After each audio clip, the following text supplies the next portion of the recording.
If it doesn't go well, we're just going to move on with our lives. Can we do that? Can we do that? All right. Thank you very much. Make some noise for the first time coming to the stage, Henry Frazier.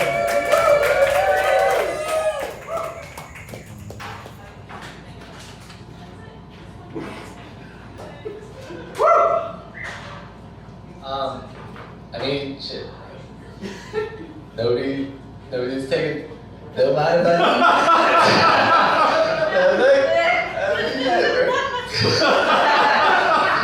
How drunk, or no, not drunk. Actually, I was celebrating today. Not being drunk, but yes, I'm struggling, not gonna lie. But, how broken am I, you might ask yourself? Broke enough to try and wash away the dry mouth in the bathroom sink a couple minutes ago because I want to do well. What I'm not going to do is admit to the bartender that I have like $5.30 and ask for a plastic cup because there's no way he can know that I have $5.30 for a cup. I'm in this pretty serious conflict with Uber support right now. None of this is play material. Let's see.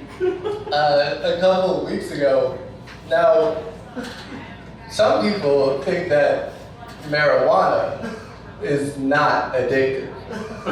And to these people, I would say, have you tried smoking backwards? Because I can't stop. I'll tell you that. It definitely makes me feel proud of my decisions as a broke man whose life fell apart a long time ago. But do my best not to be depressed on stage. But anyways, life, it is what it is. So Donnie walked up to me, and I'm pretty sure I was smoking a blunt at the time.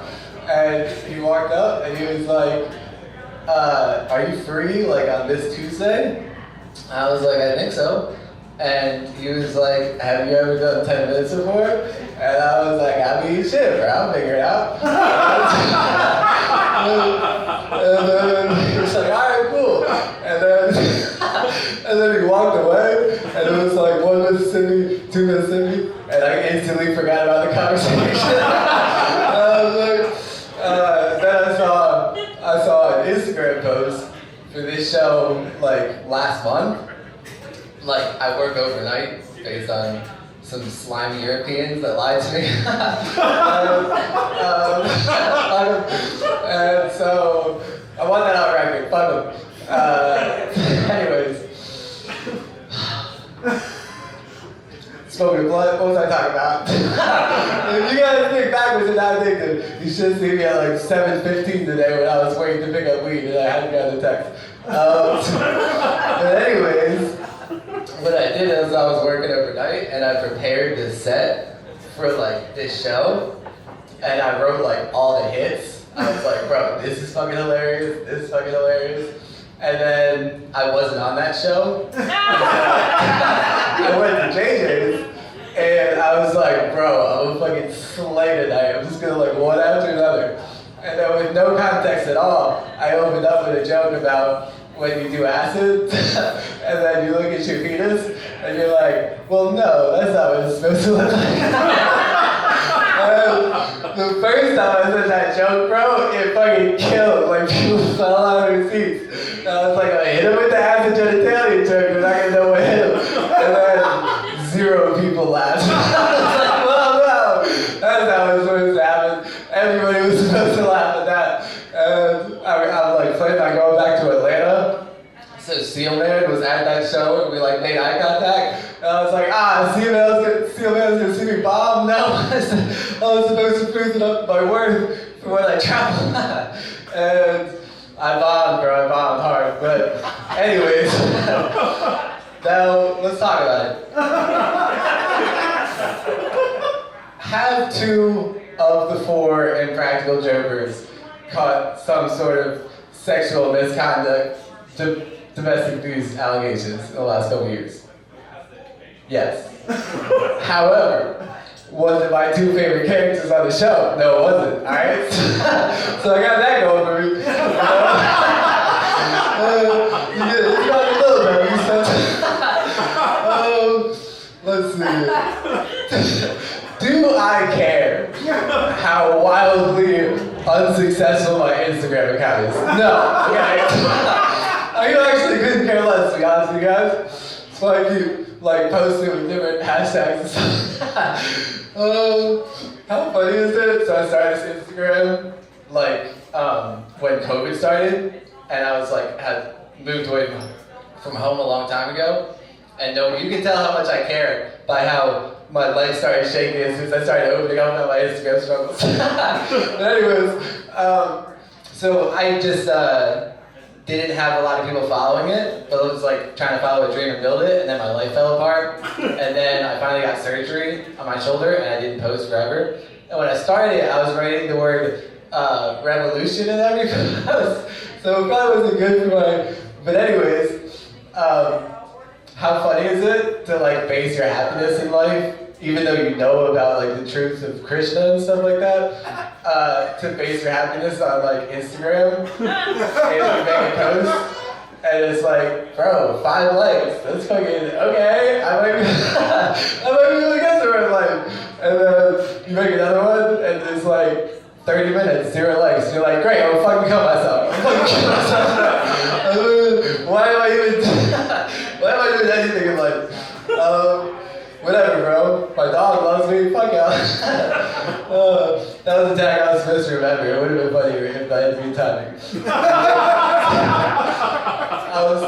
I was sitting at work the other day. This guy told me to bring books. This comic named Patrick. He was like, you should bring books. You're not on your rectangle. Oh, that's a good idea. And so I was there on a Sunday night, and it was the first night that I brought all these books, and I was like reading them, and I went out and I smoked, and I came back, and I was sitting there, and I was like so in touch with like God, and like my purpose and stuff, and I was like, bro, I am literally having a spiritual awakening right now.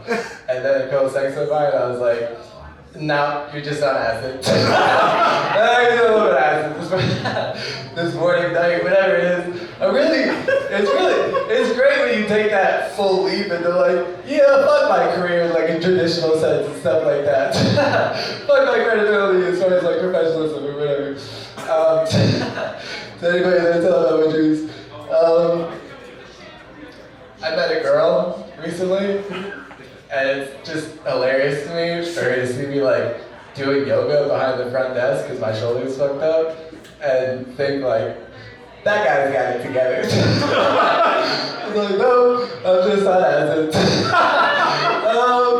Now my bed has been in the basement of this place I've been living at for a while, but so far there's no bugs and things are pretty good.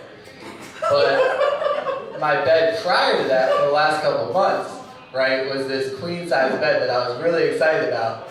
And I moved into this house, and this like 23-year-old girl had been living in there that was into like going out and partying and all this other stuff.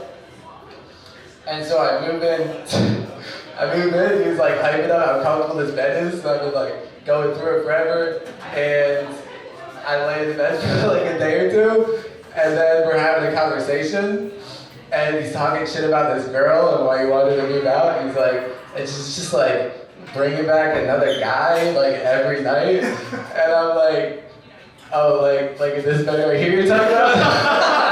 This bed that's sleeping on now? Okay, cool.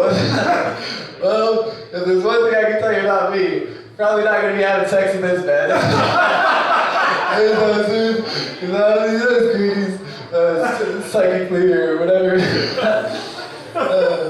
Do you guys, anybody here grow up religious? Like church? Do you guys remember when you were like a wee little dude, and then the adults, your elders, were like, if you have sex before you get married, you're gonna go to hell forever. And you're like, well, I'm 5. I really don't even know what sex is. That's good. I'm gonna keep that in mind whenever I figure out what sex is. And then I'll reflect on what I learned when I was young and really impressionable.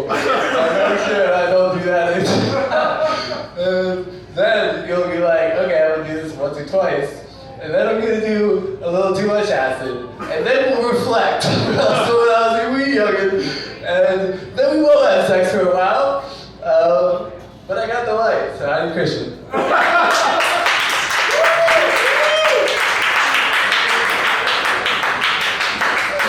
Henry Fraser, everybody. Give it up for him. Can I scout talent or what? She has not been here since, and it has not been because I haven't asked her every week if she wants to come with me. And there was this moment in that set, like maybe 2 minutes into it, when I said the words, "Dolphins be smiling," and we were having a good time at that point, and I know that all of us collectively were like, "Ah, man, I don't know what's up with my dog."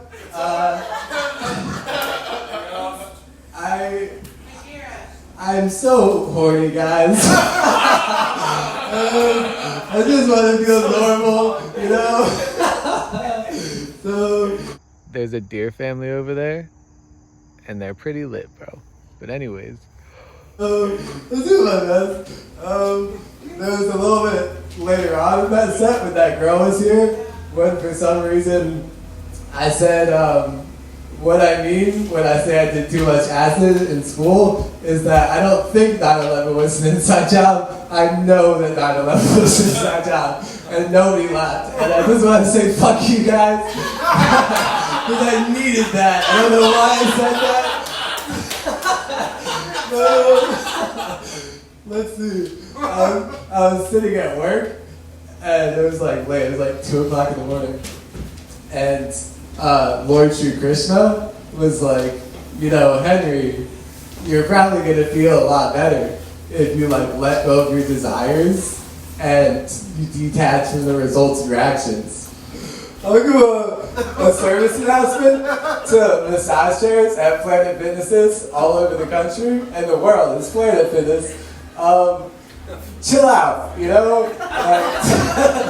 I'm trying to follow my dreams, you know, I've been alone for a long time. And I'm trying to relieve pain and stress from my shoulders and my back. So I'm trying to fucking come at work and do a fucking... just relax, you know?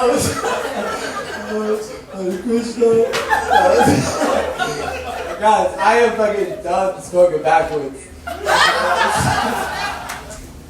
I knew I shouldn't have said to that joke about me trying not to come in the massage chair. It's all downhill. That's fucking funny, bro. Get out of here.